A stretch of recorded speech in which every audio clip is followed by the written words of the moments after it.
De volta aqui aos nossos comentários sobre os locais de votação. Então perceba o seguinte, em geral, já falamos na aula passada, que há uma preferência em relação aos prédios públicos para indicação de locais de votação. Se não tiver locais suficientes, eu coloco uma propriedade privada, que vai ser cedida obrigatoriamente para esse fim, de forma gratuita, com publicação 60 dias antes da eleição. Isso é importantíssimo que você consiga decorar. Agora, essas situações especiais que eu vou falar aos senhores, principalmente a da situação dos presos, é uma questão que já foi cobrada em prova de concurso. Por mais que seja algo que está mais previsto na própria resolução, em várias resoluções, porque elas foram aprofundando o tema ao longo das eleições, mas pelo menos a parte básica desse contexto da situação dos presos, ela tem sido cobrada em prova e acesso, por exemplo, a DORA. Por que a acesso a DORA? Porque envolve mistura de temas, entendeu? Então a CESP é uma banca que gosta de fazer, digamos assim, questões onde eu consiga mesclar temas diversos do mesmo assunto. Mesmo assunto, direito eleitoral. Então, por exemplo, você sabe, nós vimos aqui que o cara que tem uma condenação criminal transitada em julgado, ele está com o seu direito político suspenso. Então, o cara com condenação criminal transitada em julgado, ele está com o direito político suspenso. Se está com o direito político suspenso, ele não pode votar nem ser votado. Contudo, se o cara está preso cautelarmente, ou seja, ele é um preso provisório, ele é um preso em situação de prisão preventiva, enfim. Devem ter outras prisões, mas eu, de fato, não conheço muito bem essa parte do direito penal. Na verdade, de direito processual penal. O fato é que, se eu estiver preso, mas não estiver com o meu direito político suspenso por uma condenação transitada em julgado, porque, repito, o preso só está com o direito político suspenso se ele estiver condenado e com a decisão transitada em julgado. Se ele não está nessa situação, ele está preso, mas não se encontra nessa situação, ele tem todo o direito de votar. Agora, se o cara está preso, como é que ele vai se deslocar até uma sessão eleitoral para votar, uma sessão que se localize fora do estabelecimento prisional? Não tem como, né, gente? Não tem como. Então, em geral, os diretores dos estabelecimentos prisionais comunicavam à Justiça Eleitoral os presos que ali se encontravam, e a Justiça Eleitoral aceitava aquilo como uma justificativa de ausência. Afinal, o cara não tem como ir até uma sessão eleitoral. Contudo, é evidente que a Justiça Eleitoral começou a perceber que havia muitos presos em situação de provisório, ou seja, com direito a voto, e estavam tendo o seu direito ao sufrágio sem alcance, eles não conseguiam exercitar um direito fundamental, que o direito de votar é o nosso direito fundamental. E aí, com muita lógica e muita razão, certo? Inclusive, como, sei lá, você pode até considerar isso como direito humano, tá bom? A Justiça Eleitoral começou a entender que seria necessário colocar local de votação lá no estabelecimento prisional, transformar o estabelecimento prisional num local de votação com sessão específica. Então, veja, é claro que para que você possa votar, o seu nome precisa estar naquela lista de votação, no caderno de votação. Falamos isso quando tratamos do tema sistema eletrônico de votação. Você só está autorizado a votar se o seu nome estiver constando no caderno de votação, na folha de eleitores. Tudo bem. Se o seu nome não estiver lá, você não vota. Então, se você está, por exemplo, com o nome na seção 1 da Zona 1 de Fortaleza, você tem que votar na seção 1 da Zona 1 de Fortaleza. Então, qual é a consequência disso? Seria necessário, para a questão do sistema eletrônico, que houvesse a transferência do cara lá para a prisão. A transferência do domicílio eleitoral dele, tá? Se fosse o caso dele estar numa prisão localizada em um outro estado, em um outro município, ou, no mínimo, transferir a sessão, tá? Ainda que em caráter provisório. Então, assim foi feito, assim tem sido feito. Se verifica, em primeiro lugar, se existem mais de 50 presos aptos a votar, ou seja, mais de 50 pessoas presas que não estejam com os direitos políticos suspensos. Se tiver mais de 50 pessoas, se o TSE, na verdade, ou o TRE, Na verdade, se for um presídio federal, normalmente é um TSE que verifica. Se for um presídio estadual, normalmente um TRE que faz essa constatação, tá? Mas qualquer um dos dois pode fazer. E até mesmo o próprio juiz deverá assim proceder. Na verdade, a competência seria do juiz, mas às vezes ele não sabe. Então, acaba que o TRE e o próprio TSE organiza esse assunto. Mas, para a legislação, em tese, quem organiza isso é o juiz, tá bom? Estou falando TRE e TSE porque eu sei que na prática são eles que fazem. Mas, na verdade, quem executa mesmo é o juiz, a competência é do juiz, tá bom? A competência é do juiz. Então, vejam só, se o juiz verificar que no estabelecimento prisional tem mais de 50 pessoas aptas a votar, em tese ele vai instituir uma sessão eleitoral naquele local. Tudo bem. E vai ter que transferir, por mais que a pessoa do preso não vá à Justiça Eleitoral fazer a transferência, a Justiça Eleitoral vai fazer uma transferência provisória para aquelas pessoas votarem naquela sessão localizada no presídio. Negócio massa, né? É como se fosse, gente, você lembra que a gente falou aqui de voto em trânsito? Que você fazia uma transferência provisória do seu local de votação para uma outra cidade, enfim, para você poder votar. E depois que você votasse naquela eleição, o seu domicílio eleitoral voltava para o anterior, para o seu local de origem. É a mesma coisa aqui. Então a Justiça Eleitoral ela faz uma transferência provisória do preso, da pessoa, do preso, do seu local de votação originário para um local de votação presídio, tá bom? Feita essa transferência, que ela tem caráter provisório, tá? Se tiverem mais de 50 pessoas aptas a votar, eles irão votar dentro da prisão.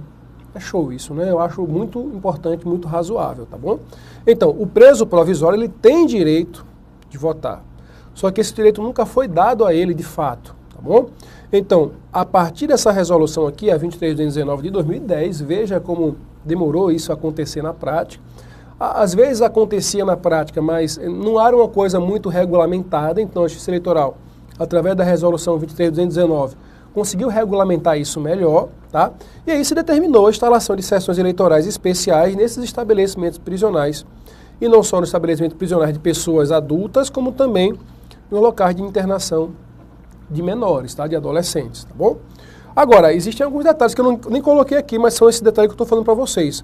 É necessário a transferência da pessoa para essa sessão específica no local de votação. É uma transferência provisória. Depois da votação, depois da eleição, aquela pessoa volta a ter o seu domicílio eleitoral, volta a ter o seu local de votação inicial, na verdade a sua sessão, mantida, tá bom? Algumas regrinhas precisavam ser adaptadas para a realidade, né? Porque, vejam, em tese, a gente vai falar isso, não sei se a gente já falou, acho que a gente não falou ainda, mas a gente vai falar. Em tese, a polícia tem que ficar, a polícia que eu digo é a Força Armada mesmo, tem que ficar pelo menos distante 100 metros do local de votação, desculpem.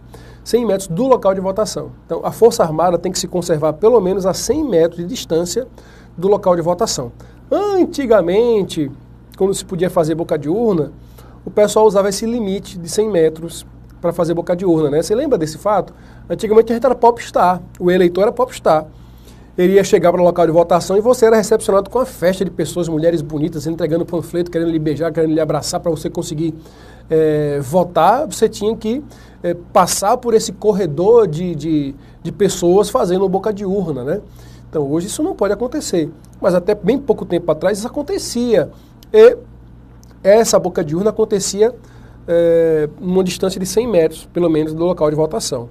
E a interpretação se dava porque exatamente a polícia não poderia ficar numa distância menor do que 100 metros de distância, 100 metros do local de votação. Eu sei que isso hoje você nem percebe muito porque a polícia acaba ficando às vezes até dentro do local de votação, mas para isso é preciso a autorização do presidente da mesa. O presidente da mesa ele pode autorizar sim, tá, que a Força Armada fique numa distância menor.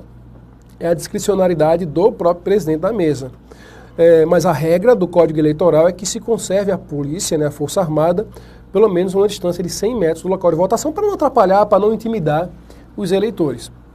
E hoje, é claro, não é mais possível fazer boca de urna. Agora, se eu estou dentro de um presídio, meu amigo, porque vai ter que ter mesário também, tá? Tem que ter mesário. Então, qual é a proteção que vai ter o mesário, meu amigo?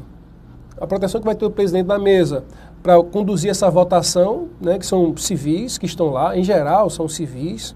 Tudo bem que existe também uma preferência para a nomeação de mesário, que em geral são as pessoas que já convivem com os presos, então normalmente os agentes penitenciários é que servem de mesário, se servem como mesários, porque já conhecem os presos, né, já tem mais ou menos um respeito desses presos, enfim. Então, normalmente se nomeia, para facilitar a coisa, os agentes penitenciários. Mas aí eu tenho que dar proteção, tenho que dar segurança aos agentes penitenciários ou a outras pessoas que possam vir ser nomeadas como mesário e presidente de mesa, secretário e suplente. Então, se excepciona essa regra dos 100 metros. Então, vai ser possível, sim, que a polícia, que a Força Armada fique numa distância menor, dê proteção aos mesários para que eles possam conduzir a votação normalmente, tá bom?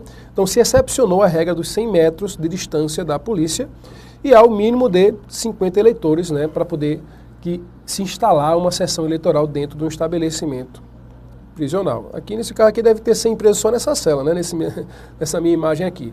Aí eu falei para vocês, ó, mesários, como é que fica o mesário? Porque você queria ser mesário numa situação dessa, ser mesário lá dentro de um presídio, já bem quem vai para um negócio desse. Então, para evitar um constrangimento às pessoas, porque você lembra, eu já falei isso nas aulas passadas, que se eu sou convocado como mesário, é obrigatória a minha presença, a minha ida ao local de votação, ao treinamento da justiça eleitoral é obrigatório. Eu posso até responder por crime se eu me ausento, por exemplo, ao treinamento.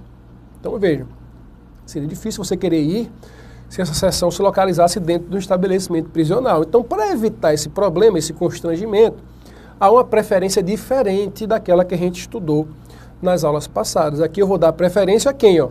Aos servidores dos departamentos penitenciários dos estados, ou seja, normalmente os agentes penitenciários. É o primeiro a ser utilizado como mesário, ou presidente de mesa, enfim, secretário, os agentes penitenciários. Agora, na ausência desse vai ter gente da Secretaria de Justiça, de Cidadania e Direitos Humanos, é o pessoal que está acostumado a lidar com esses presos, de assistência social, Ministério Público Federal, Estadual, Defensoria Pública, OAB, enfim, ou outros que esses órgãos venham indicar.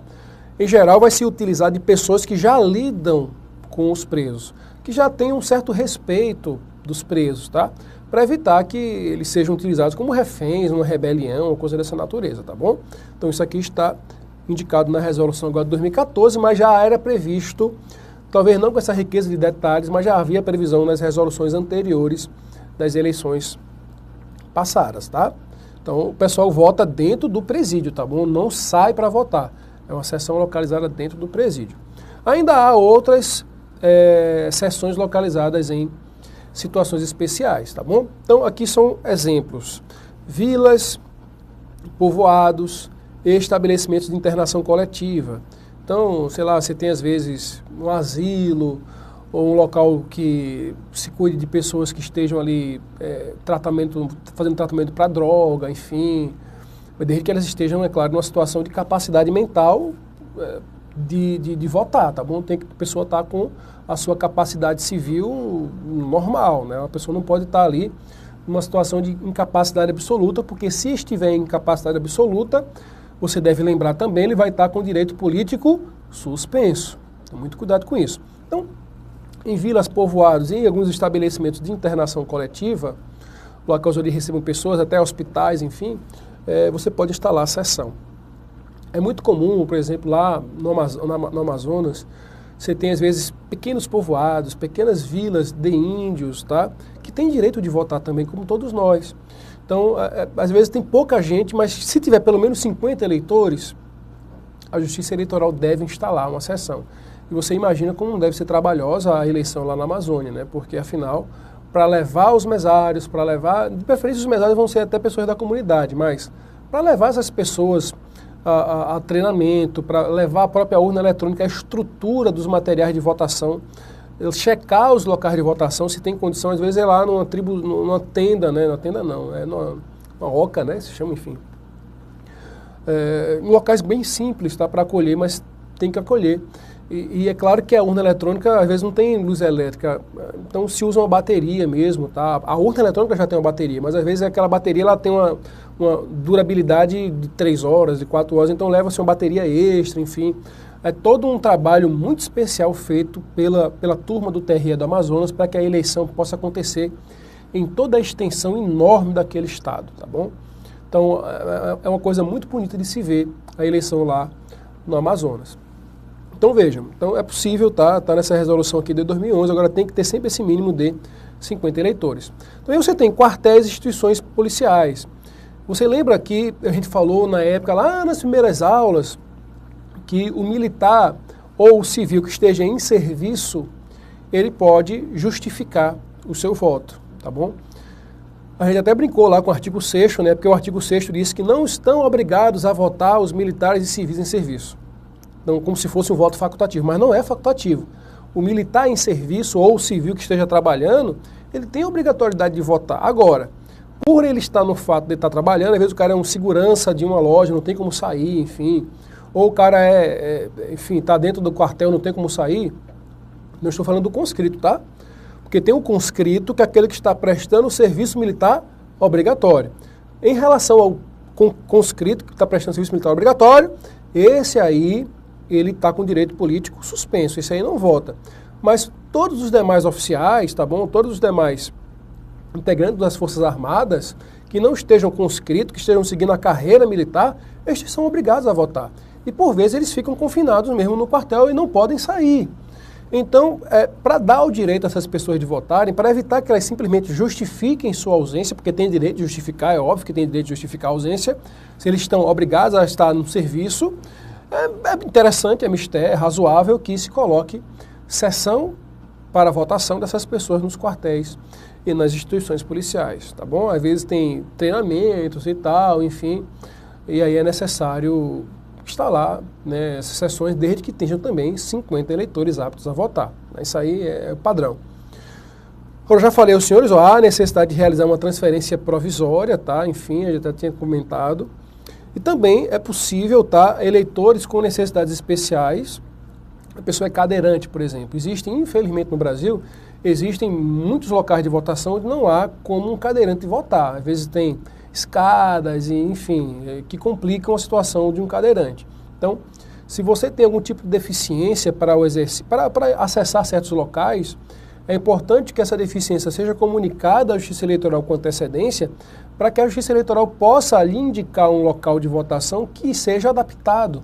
Ou, se ela não tiver um local especificamente adaptado, que ela adapte o local de votação onde você irá proferir seu voto às suas condições especiais, tá bom? Então, todo aquele que depende de uma situação de adaptação para os locais, para ter acesso aos locais, é evidente que terá a sua acolhida pela Justiça Eleitoral. Às vezes o cara o local de votação tem até acesso no térreo, tá?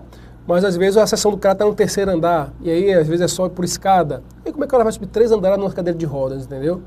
Até pode alguém levar ele nos braços e tal, mas é constrangimento, gente. Então, tem que se evitar o constrangimento. Então, se tem que comunicar a Justiça Eleitoral com antecedência para que ela possa organizar o local de votação e indicar uma sessão específica que esteja adaptada a receber aquela pessoa para que ela não deixe de votar, tá bom? Então, eleitores com necessidades especiais devem comunicar ao juiz eleitoral com antecedência para adequação, se for possível adequar ou até mesmo a mudança da sessão eleitoral. Beleza? Agora vamos referir aqui, tá, gente? Olha, eu não queria que vocês tivessem nóia com isso, já caiu em prova, tá? Eu acho um absurdo cobrar um negócio desse em prova. Assim como a gente falou, por exemplo, das características dos títulos de eleitor, né?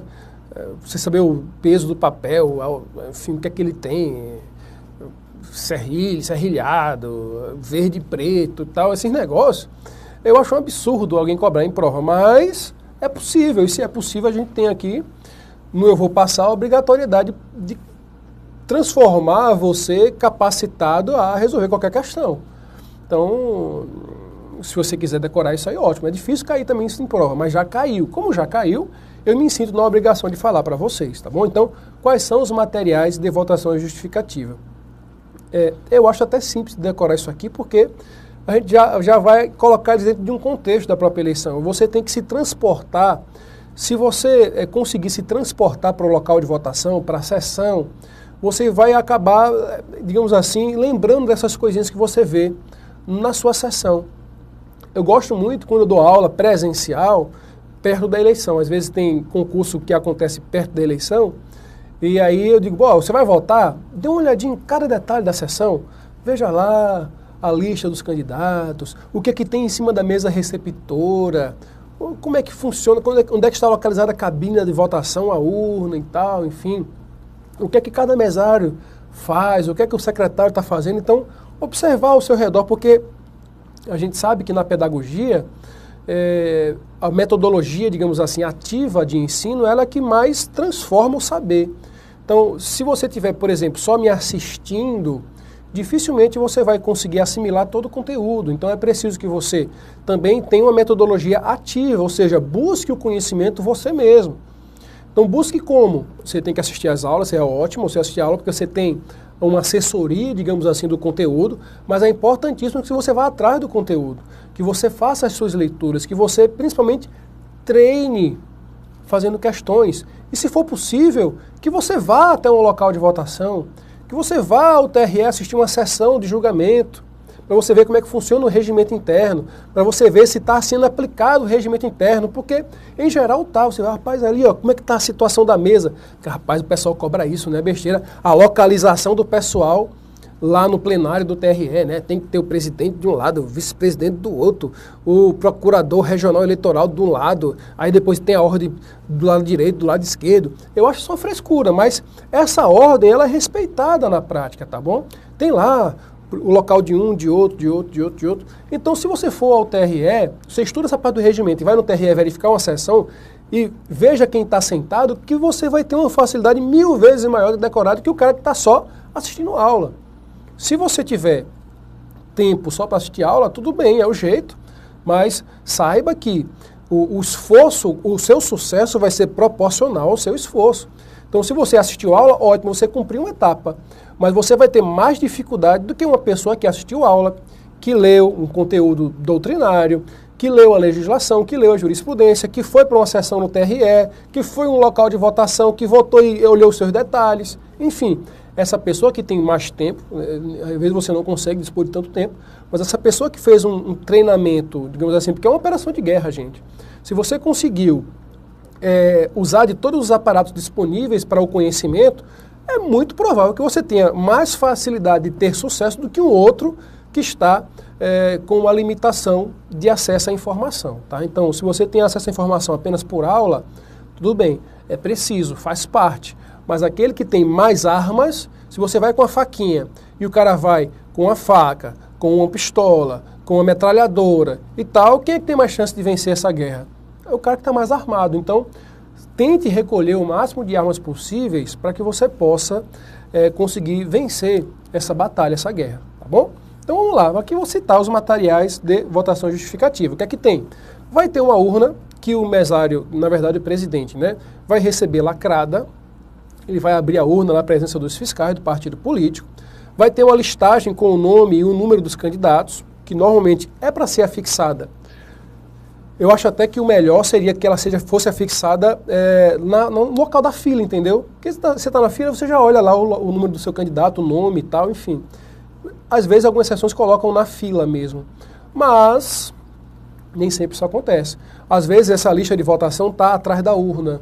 Também não acho tão ruim não, mas pode atrapalhar a votação, né? Levar mais tempo, então o cara está lá autorizado a votar, aí na cabine de votação aí vai parar para olhar a lista de candidatos que está atrás, entendeu? Às vezes por curiosidade vai ver o que é, e às vezes atrasa a votação.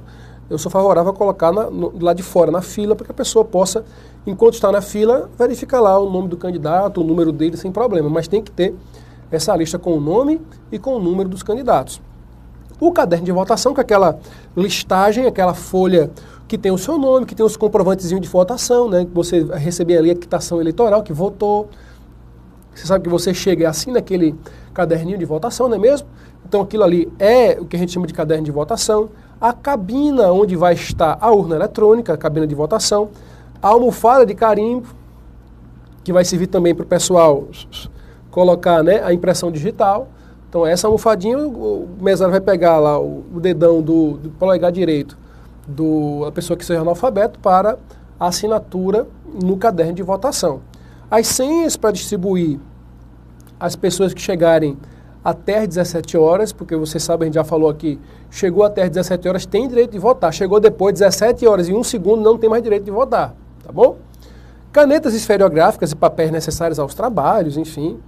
Formulário da ata da mesa receptora de votos ou ata da mesa receptora de justificativas, que é para quê? A ata serve para o secretário, lembre bem, o secretário ele tem que lavrar essa ata e vai colocar nessa ata tudo que foi de relevante, todas as ocorrências acontecidas lá durante os trabalhos de votação, não é mesmo? Então, o secretário é que vai estar responsável por preencher essa ata da mesa receptora com tudo o que aconteceu, as impugnações à identidade de eleitor, enfim, essas intercorrências que acontecem durante os trabalhos eleitorais, tá bom? Envelope para remessa à junta eleitoral dos documentos relativos à mesa, você sabe que tem que mandar a zerésima, tem que mandar o boletim de urna, tem que mandar a mídia de resultado para a junta, enfim, essas atas têm que ser mandadas também para a Justiça Eleitoral por meio da junta, enfim. Então, junto com a embalagem apropriada para acondicionar a mídia de resultado, enfim, que eu retiro. Então, esses materiais eles vão ser remetidos para a junta eleitoral. Exemplar das instruções expedidas pela Justiça Eleitoral, que é o manual do mesário, para se você tiver alguma dúvida consultar, e basicamente formulários de justificativa, aqueles formuláriozinhos, tá? O envelope para, enfim, guardar esses formulários.